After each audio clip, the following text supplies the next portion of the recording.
Hello students, welcome to M for PRT and TGT. जो बच्चे LT grade की तैयारी कर रहे हैं या एलटी ग्रेड में शिक्षक बनना चाहते हैं, उनके लिए इतनी अच्छी खबर है जो मैं पहले बता चुकी हूँ और भी आपको अदर सोर्सेज से जानकारी मिल गई है कि उनकी सीट्स का ब्यौरा मांगा गया है। कितनी सीट्स एलटी में रिक्त हैं, किस पद के लिए यानी कि किस विषय के लिए कितनी सीट्स रिक्त हैं, मेल और फीमेल की भी अलग अलग जो है उनका पूरा ब्यौरा मांगा गया है। तो इसका मतलब है कि सीट्स का जब ब्यौरा आ जाएगा, कितनी सीट्स खाली हैं, तो फिर उस हिसाब से भर्ती निकल आएगी। अब यहाँ पर आपके लिए जो जानकारी वाली बात है वो ये है कि एलटी की भर्ती कब तक निकल रही हैं।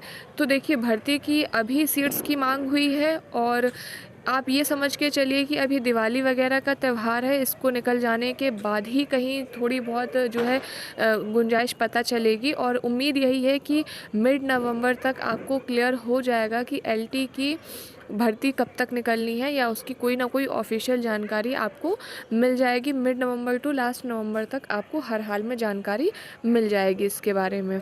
अब बात करते हैं कि आपको क्या करना है। आपको ये नहीं करना है कि आप नवंबर तक का वेट कर रहे हैं, क्योंकि अगर आप एलटी में शिक्षक बनना चाहते हैं तो इसका मतलब है कि आप एलटी की तैयारी कर रहे होंगे या नहीं कर रहे होंगे। तो अगर आपको एलटी में टीचर वाकई में बनना है, सिर्फ इसलिए नहीं कि आपने कोई भी फॉर्म निकला या हमें टीचर बनना है या टीचिंग की जॉब आसान हमें लगती है, जबकि ऐसा नहीं है। अगर आप कायदे से देखें तो एक टीचर के ऊपर बहुत बर्डन होता है, क्योंकि उसके ऊपर देश का भविष्य होता है। ठीक है, तो अगर आप वाकई में डेडिकेटेड है तो किसी एक चीज़ को लेकर के डेडिकेटेड रहिए।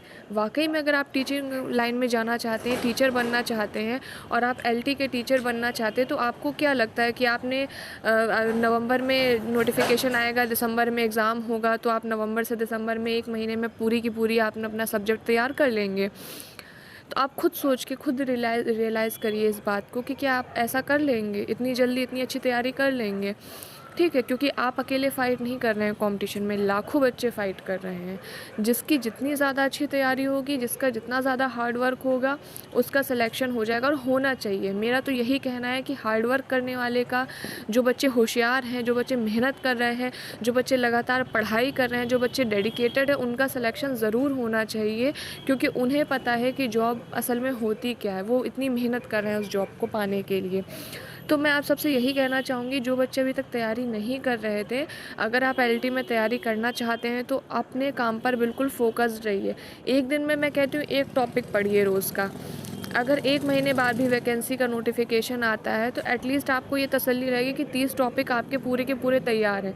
कम से कम वो 30 टॉपिक तो आपको नहीं पढ़ने पड़ेंगे।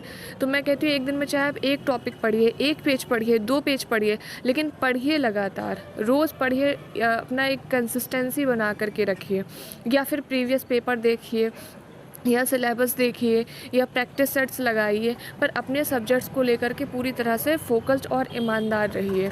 ठीक, पहली चीज़। दूसरी चीज़, अगर आप अदर टीचिंग एग्ज़ाम की भी तैयारी कर रहे हैं तो बहुत अच्छी बात है, आप उन एग्ज़ाम्स की भी तैयारी करिए, लेकिन सारे एग्ज़ाम्स की तैयारी आप करिए। आप में जितनी क्षमता है आप उस हिसाब से तैयारी करिए।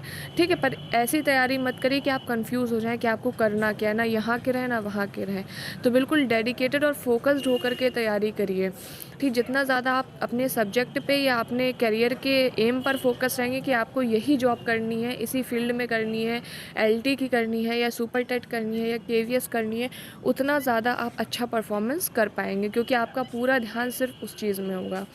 ठीक है, इसके बाद बात करते हैं सिलेबस की एलटी के। तो अगर आपको एलटी का सिलेबस चाहिए, बायोलॉजी का सिलेबस मैं प्रोवाइड करा दूंगी। इसके अलावा एलटी बायोलॉजी की बुक्स के बारे में आपको जानना है या बुक्स का रिव्यू चाहिए तो मैं वो भी आपको प्रोवाइड करा दूंगी।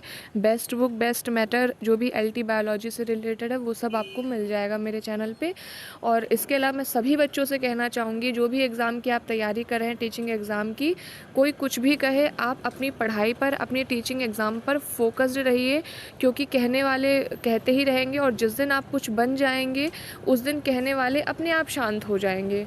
ठीक है, तो इसलिए आप फोकस्ड रहिए कि आपको कुछ करके बताना है। ठीक है, उन कहने वालों को। और जो भी निगेटिविटी फैलाते हैं कि वैकेंसी नहीं आनी है, वैकेंसी आए ना आए, आपका काम सिर्फ़ और सिर्फ पढ़ाई करना है। वैकेंसी आ जाए, कल आए, 10 दिन बाद आए, 1 महीने बाद आए। ठीक है, आप पढ़ाई करेंगे और जब भी वैकेंसी आएगी आप अपनी एक सीट उसमें से ऑक्यूपाई करके रहेंगे। इस तरह की सोच आप अपने दिमाग में बना लीजिए कि वैकेंसी चाहे कल आए या 1 महीने बाद आए, एक सीट आपकी है और वो सिर्फ आपकी ही रहेगी, आप इतनी मेहनत करेंगे।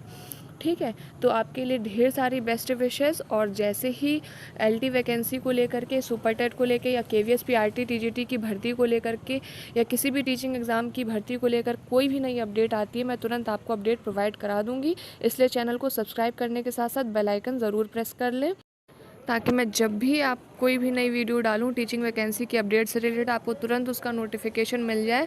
And lots of best wishes सभी बच्चों के लिए जो भी टीचिंग एग्ज़ाम की तैयारी कर रहे हैं। Thanks for watching.